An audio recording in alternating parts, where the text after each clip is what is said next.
I would say the experimental portion is always the tough part. So a lot of people would like vaccines to be completely and utterly 100% safe and have no worries and no harms or what have you. But in all honesty, that's just not the way medicine works. A lot of things, regardless of how long they've been on the market, are potentially right. So medicines that have been around for tens and 20s of years still have side effects. So vaccines that are experimental are no different. The difference, in my opinion, is that they are actually going to help keep you from hopefully going to the hospital. And then if you're going to the hospital, the idea is that it's going to lessen the severity of the illness when you have it.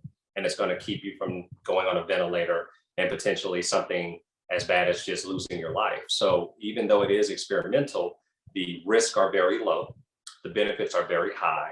And even with those risks and benefits, it's been shown that it keeps people from losing their life or going to the hospital. So altogether, that experimental part that you're worried about is probably a very small risk compared to the alternative.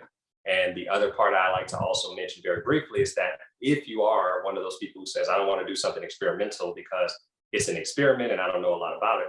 Unfortunately, if you go to the hospital, the things you're going to get in the hospital are going to probably be experimental as well. So it's pretty much, do you want to experiment to keep yourself out of the hospital, or do you want to wait till you're really sick, ill, don't have a lot of energy, don't have a high immune system to then try experimental treatments? That's pretty much the two arms of this. So for me, I think the experimental part that has more data behind it, has more people doing it, and has been proven to be a lot safer, will be a lot better to go ahead and try that, as opposed to waiting and trying the other side of the experiment when you're in the hospital.